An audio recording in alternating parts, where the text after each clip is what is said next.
దోరపూడి నుంచి మెండపేట కదా, దోరపూడి నుంచి యానం వయా మెండపేట. నమస్తే సార్. దోరపూడి నుంచి యానం వయా మండపేట మీరు వేసిన రోడ్డు జనం నుంచి మంచి స్పందన వస్తుంది. అయితే జనం నుంచి ఒక విన్నపం ఏంటంటే అక్కడక్కడ చిన్న చిన్న మొక్కలు వదిలేశారు, ఇది ఎప్పుడు చేస్తారని ప్రశ్నిస్తుంది. దీనిలో మీ సమాధానం అంటే అక్కడ ముక్కలు వదిలేయటం కాదు, ఆ రోడ్లో కలవట్లు ఉన్నాయి, పంట పొలాలకి నీరు వెళ్ళేటువంటి కలవట్లు ఉన్నాయి, అదేవిధంగా డ్రైనేజీ నీరు వెళ్ళేటువంటి కలవట్లు ఉన్నాయి. ఆ కలవట్లు వేసవకాలంలో కానీ చేయడానికి వీలు కాదు, ఎందుకంటే ఆ డ్రైనేజీలో వాటర్ వెళ్తున్నప్పుడు పనిచేయడానికి వీలు కాదు.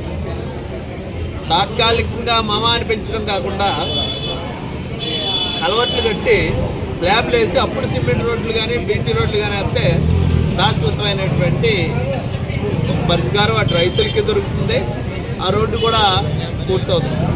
అప్పటి వరకు ఇబ్బంది